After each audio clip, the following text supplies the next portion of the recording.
साल था 1971। Cold war अपने उरूज पर थी। दुनिया दो सुपर पावर्स अमेरिका और सोवियत यूनियन के दरमियान बंटकर रह चुकी थी। लेकिन इस कहानी का सबसे हैरानकुन मोड़ तब आया जब दो सुपर पावर्स अमेरिका और चाइना आपस में मिलने वाले थे। इन दोनों कंट्रीज को मिलाने के पीछे किसी और का हाथ नहीं बल्कि पाकिस्तान की मदद शामिल थी। यही वो वक्त था जब हेनरी किसिंजर अमेरिका के नेशनल सिक्योरिटी एडवाइज़र पाकिस्तान पहुंचते हैं। हेनरी किसिंजर का ये कोई आम दौरा नहीं था, बल्कि मीडिया को तो ये बताया गया था कि वो बीमार हैं और कुछ देर आराम के लिए पहाड़ों पर जाना चाहते हैं। लेकिन हकीकत में रात के 3 बजे एक खुफिया तैयारा इस्लामाबाद एयरपोर्ट पर किसिंजर का इंतज़ार कर रहा था और ये तैयारा जाना था बीजिंग में, जहां पाकिस्तान ने अहम किरदार अदा किया कि चाइना और अमेरिका आपस में दोस्ती कर लें।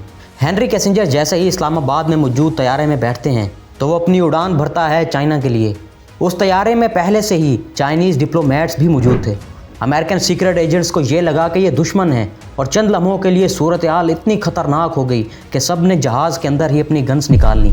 लेकिन फाइनली पाकिस्तानी डिप्लोमेट्स और किसिंजर ने इस सारे मामले को अच्छे से संभाल लिया और ये तैयारा सक्सेसफुली बीजिंग में लैंड कर जाता है। किसी को इस बात की खबर नहीं थी कि अमेरिका अब चाइना में पहुँच चुका है और इन दोनों को मिलाने वाला पाकिस्तान है।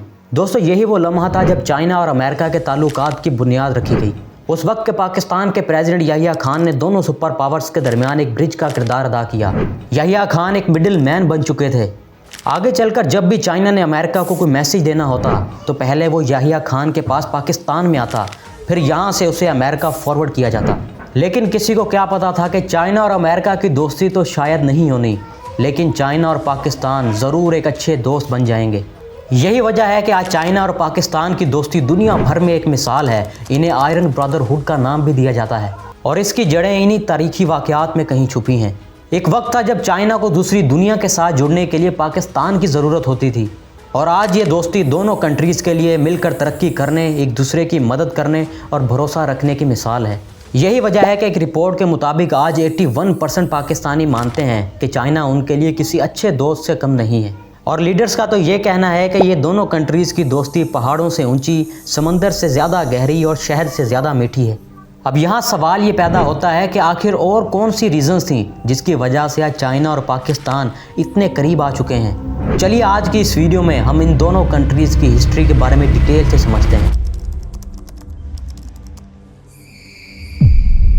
चाइना और इंडियन सब कॉन्टिनेंट, दो बड़े इलाके, दो बड़ी पॉपुलेशंस। सुनने में तो ऐसे लगता है कि इनकी हिस्ट्री बहुत ही ज़्यादा कॉन्फ्लिक्ट्स और इंटरैक्शन से भरी होगी, लेकिन हैरानी की बात यह है कि ऐसा कुछ भी नहीं है। और इसका सबसे बड़ा रीज़न क्या है? दोनों के दरमियान हिमालय के ऊंचे पहाड़ जो एक बड़ी दीवार का काम करते हैं। यही वजह है कि इन दोनों रीजन्स के दरमियान पीछे हिस्ट्री में कोई बहुत ज़्यादा इंटरैक्शन नहीं हुए। दोनों एक दूसरे के बारे में बहुत कम जानते थे और जो थोड़ा बहुत भी पता था वो सिल्क रोड के ज़रिए। सिल्क रोड एक पुरानी ट्रेड रूट हुआ करती थी जो कि यूरोप को ईस्ट एशिया से जोड़ती थी। पाकिस्तान और चाइना इस रूट के इंपॉर्टेंट स्टॉप्स हुआ करते थे। फिर टेक्नोलॉजी ने सब कुछ बदल दिया। फ्लाइट्स, रेलवेज, फ़ोन्स और टेलीग्राम्स ने हिमालय की रुकावट को हमेशा हमेशा के लिए ख़त्म कर दिया। अपनी कहानी को स्ट्रेट फॉरवर्ड करें तो 20वीं सेंचुरी आ जाती है। 1949 में कम्युनिस्ट पार्टी ने चाइना में सिविल वॉर जीत ली और माओ जेडोंग ने पीपल्स रिपब्लिक ऑफ चाइना का ऐलान कर दिया। इस नई कम्युनिस्ट गवर्नमेंट को फ़ौरन सारी कम्युनिस्ट नेशंस ने रिकॉग्नाइज भी कर लिया। लेकिन जो बात सबसे ज़्यादा इंटरेस्टिंग थी वो ये कि इंडिया, जो कि नॉन कम्युनिस्ट नेशन था, वो सबसे पहला मुल्क बन जाता है जो कि कम्युनिस्ट नेशन चाइना को तस्लीम कर लेता है। फिर कुछ ही अरसे बाद 1950 में पाकिस्तान ने भी चाइना जैसी कम्युनिस्ट नेशन को रिकॉग्नाइज कर लिया और पाकिस्तान दुनिया का पहला मुस्लिम कंट्री बनता है जो कि कम्युनिस्ट चाइना को रिकॉग्नाइज कर लेता है। यहाँ से इन दोनों कंट्रीज़ के दरमियान एक नई दोस्ती की शुरुआत होती है। इसी वक्त पाकिस्तान अपने फॉरेन पॉलिसी को समझने की कोशिश कर रहा था क्योंकि ये भी एक नया मुल्क बना था। लेकिन एक शख्स जो कि इस सफ़र में अपना सेंट्रल रोल प्ले करने वाला था वो था पाकिस्तान का पहला वज़ीर आज़म लियाकत अली खान। लियाकत अली खान नॉन अलाइनमेंट का आइडिया पसंद करते थे, यानी किसी भी एक आइडियोलॉजी या ब्लॉक का हिस्सा बनने के बजाय वो न्यूट्रल रहना ज़्यादा पसंद करते थे। पाकिस्तान बनने के 3 दिन बाद लियाकत अली खान अपना एक इंटरव्यू देते हैं जिसमें उन्होंने कहा कि पाकिस्तान किसी भी आइडियोलॉजी कॉन्फ्लिक्ट में शामिल नहीं होना चाहता। उनके एक्शंस भी यही बताते हैं। पहले उन्होंने सोवियत यूनियन के साथ डिप्लोमेटिक रिलेशंस बनाए और फिर चाइना को रिकॉग्नाइज कर लिया। लेकिन 1951 में लियाकत अली खान के कत्ल के बाद इस सारी आइडियोलॉजी को हमेशा हमेशा के लिए चेंज होना था। पाकिस्तान का नॉन अलाइनमेंट का सफ़र वहीं रुक गया और ये कभी किसी कॉन्क्रीट पॉलिसी में तब्दील नहीं हो सका। 1950 के दूसरे हिस्से तक हालात ये थे कि पाकिस्तान के सिविलियन लीडर्स कमज़ोर हो चुके थे और फौजी जर्नैल उनकी जगह ले चुके थे। इन्हीं जनरल्स ने पाकिस्तान को वेस्ट के करीब कर दिया। 1954 में पाकिस्तान ने यूएसए के साथ 2 मिलिट्री पैक्ट भी साइन कर लिए, सीटो और सेंटो। ये सब देखकर चाइना के लिए पाकिस्तान की पॉलिसी एक टर्न ऑफ साबित हुई। उस वक्त बीजिंग सोवियत यूनियन का अलाय था और पाकिस्तान वेस्टर्न ब्लॉक का, तो पाकिस्तान का वेस्टर्न अलायंस उसके लिए प्रॉब्लमेटिक भी बन चुका था। लेकिन फिर आता है 1960s का दौर। सबसे पहले चाइना और सोवियत यूनियन के दरमियान कुछ डिफरेंसेस आए। दोनों के बीच बॉर्डर इश्यूज चल रहे थे और मॉस्को को डर था कि चाइना कम्युनिस्ट ब्लॉक में अपनी लीडरशिप चैलेंज करेगा। इस सब के नतीजे में बीजिंग और मॉस्को का ब्रेकअप हो गया। चाइना की ये सारी सिचुएशन पाकिस्तान के लिए एक नई अपॉर्चुनिटी थी। उस वक्त चाइना का ये हाल था कि जैसे कोई स्कूल में नया बच्चा आया हो जिसने अभी न्यू एडमिशन लिया हो। जब चाइना और पाकिस्तान के रिश्ते नई शुरुआत पर थे, पाकिस्तान ने अपना एक नया रोल अपनाया। पाकिस्तान ने चाइना को अपने न्यू किड इन स्कूल वाले फेज़ में सपोर्ट करना शुरू किया। चाइना के नए दोस्त के तौर पर पाकिस्तान ने उन्हें दुनिया के बाकी इंपॉर्टेंट प्लेयर्स से मिलाया, जैसे कि यूनाइटेड स्टेट्स और सऊदी अरेबिया। ये वो वक्त था जब पाकिस्तान और चाइना के बीच एक यूनिक दोस्ती का आगाज़ हो रहा था। लेकिन इस दोस्ती को और ज़्यादा मजबूत बनाने के लिए 1960s में 2 अहम इवेंट्स होते हैं। पहला तो इंडिया चाइना वॉर। 1950s के दौरान हिंदी चीनी भाई भाई का नारा आम था और ये दिखाया जा रहा था कि इंडिया और चाइना के रिश्ते बहुत अच्छे हैं। लेकिन 1962 में ये सब कुछ ख़त्म हो गया। बॉर्डर के मसाइल पर चाइना और इंडिया के दरमियान जंग हुई, जो कि दोनों कंट्रीज़ के लिए एक टर्निंग पॉइंट साबित हुआ। अब इसी जंग ने पाकिस्तान और चाइना को एक नया कॉमन दुश्मन दे दिया, इंडिया। फिर जंग के बाद 1963 में एक सीनो पाक एग्रीमेंट भी साइन हुआ। ये एक लैंड स्वैप था जिसमें चाइना ने पाकिस्तान को 2000 स्क्वायर किलोमीटर का एरिया दिया और पाकिस्तान ने चाइना के कश्मीर और लद्दाख के क्लेम्स को रिकॉग्नाइज कर लिया। दूसरा बड़ा इवेंट था 1965 की पाकिस्तान इंडिया वॉर। पाकिस्तान को ये लगा था कि 1962 की वॉर के बाद इंडिया बहुत हद तक कमज़ोर हो चुका है और अब अटैक का सही वक्त है। जब जंग शुरू हुई तो चाइना ने पाकिस्तान का खुलकर साथ दिया। चाइना ने ना सिर्फ इंडिया के खिलाफ स्टेटमेंट्स दी बल्कि बॉर्डर पर अपनी फोर्सेस भी डिप्लॉय कर दी। ये एक क्लियर मैसेज था न्यू दिल्ली के लिए कि अगर ज़रूरत पड़ी तो हम दूसरा फ्रंट खोलने में भी घबराएंगे नहीं। अब इस पॉइंट ऑफ टाइम तक पाकिस्तान का एक और रियलिटी का सामना हुआ। यूएसए, जो कि पाकिस्तान का अलाय था, उन्होंने जंग के दौरान पाकिस्तान की मदद नहीं की, बल्कि उल्टा पाकिस्तान पर आर्म्स एम्बार्गो लगा दिया। ये पाकिस्तान के लिए एक बहुत बड़ा झटका था। लेकिन इसके बरक्स चाइना ने पाकिस्तान का फुल सपोर्ट किया। ये नए भरोसे का आगाज़ था। पाकिस्तान ने इस एक्सपीरियंस से ये सीखा कि चाइना ज़्यादा भरोसेमंद पार्टनर है और अमेरिका सिर्फ अपने फ़ायदे के लिए ही काम करता है। 1965 की जंग के बाद पाकिस्तान और चाइना के रिश्ते और ज़्यादा मजबूत हो गए। चाइना ने कश्मीर पर पाकिस्तान के स्टांस को ओपनली सपोर्ट किया, जो पाकिस्तान के लिए एक डिप्लोमेटिक मौके का दरवाज़ा खोलता था। इसके अलावा चाइना और पाकिस्तान के दरमियान ट्रेड और डिफेंस कोलैबोरेशन में भी काफ़ी हद तक इजाफा हो गया।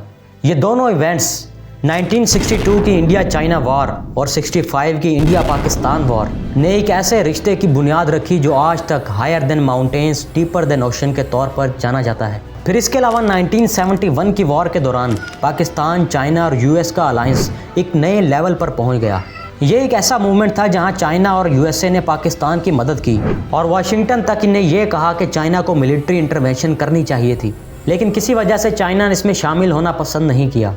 जैसे जैसे ये अलायंस ग्रो होता रहा, इंडिया ने भी अपने डिफेंस को मजबूत करने के लिए न्यूक्लियर वेपन्स बनाने का सोचा। पाकिस्तान भी सारी सिचुएशन को बखूबी समझ चुका था और उन्होंने भी अपने न्यूक्लियर कैपेबिलिटी पर काम करना शुरू कर दिया। चाइना ने इसमें इनकी बहुत ज़्यादा मदद की।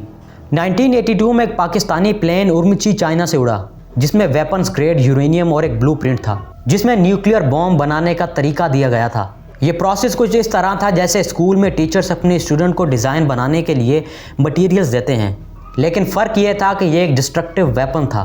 1990s में पाकिस्तान ने अपने वॉरहेड्स भी तैयार कर लिए और उनका एस्टीमेट स्टॉक पाइल 7 से 12 वॉरहेड्स तक का था। ये सब कुछ चाइना की मदद से हुआ, लेकिन चाइना ने इसे कभी तस्लीम नहीं किया और ना ही पाकिस्तान इस क्लेम को रिकॉग्नाइज करता है। यूएसए, जो कि पाकिस्तान का पहले दोस्त था, 1980s में अफगानिस्तान में मदद के लिए पाकिस्तान को सपोर्ट कर रहा था और चाइना को भी अपनी मदद देने दी। अगर आज की बात करें तो पाकिस्तान चाइना की फ्रेंडशिप अपने हाईएस्ट पॉइंट पर है। ये अलायंस अब पाकिस्तान के लिए एक ज़रूरी सिक्योरिटी गारंटी भी बन चुका है, क्योंकि पाकिस्तान को ये बात पता है कि वो अगर इंडिया के साथ इकोनॉमिक और मिलिट्री तौर पर कम्पीट करना चाहता है तो उसे चाइना जैसे पार्टनर की बहुत ज़्यादा ज़रूरत है। फिर चाइना ने भी यूएसए की जगह ले ली और पाकिस्तान को हर चीज़ प्रोवाइड करना शुरू कर दिया। वारशिप्स, फाइटर जेट्स, मिसाइल्स जो पाकिस्तान को चाहिए थे। एक रिपोर्ट के मुताबिक 2019 से 2023 के बीच पाकिस्तान ने अपनी टोटल आर्म इंपोर्ट्स का 82% हिस्सा अकेले चाइना से खरीदा है। आप इस डाटा से ही अंदाज़ा लगा सकते हैं कि पाकिस्तान कितनी ज़्यादा मिकदार में चाइना से वेपन्स को इंपोर्ट करता है। फिर चाइना ने भी पाकिस्तान में $60 बिलियन से ज़्यादा इन्वेस्ट कर रखा है CPEC की शक्ल में। अभी अलग बात है कि इस CPEC के ज़रिए चाइना पाकिस्तान से कोई बहुत ज़्यादा फ़ायदा नहीं ले रहा और ना ही पाकिस्तान को कोई बहुत ज़्यादा फ़ायदा हो रहा है। इसीलिए कई एक्सपर्ट्स तो ये भी मानते हैं कि ये इन्वेस्टमेंट शायद ज़ाया हो जाए। CPEC का ही एक project new Gwadar international airport भी करीब फेल होने के करीब है। इस पर भी मैंने ऑलरेडी एक वीडियो बनाई है जो कि आपको इस वीडियो के एंड में मिल जाएगी। लेकिन हाँ, इतनी ज़्यादा इन्वेस्टमेंट से चाइना के लिए ये सिर्फ फाइनेंशियल नहीं बल्कि एक स्ट्रैटेजिक इन्वेस्टमेंट भी है। इस पैसे के ज़रिए चाइना इंडिया को तंग कर सकता है, इंडियन आर्मी को बिजी रख सकता है और कॉन्फ्लिक्ट्स की शुरुआत में दूसरा फ्रंट खोलने की धमकी भी दे सकता है। मगर बात यहीं ख़त्म नहीं होती। पाकिस्तान खुद एक स्ट्रैटेजिक लोकेशन पर मौजूद है। ईरान के साथ इसका लंबा बॉर्डर है और इंडियन ओशन तक डायरेक्ट एक्सेस। चाइना का ये स्टेप समझने के लायक है कि कैसे उन्होंने इतनी ज़्यादा अमाउंट सिर्फ एक ही मुल्क में इन्वेस्ट कर दी। अगर आपने ये पूरी वीडियो देखी है तो ज़रूर आपको इसकी हिस्ट्री के बारे में समझ आया होगा।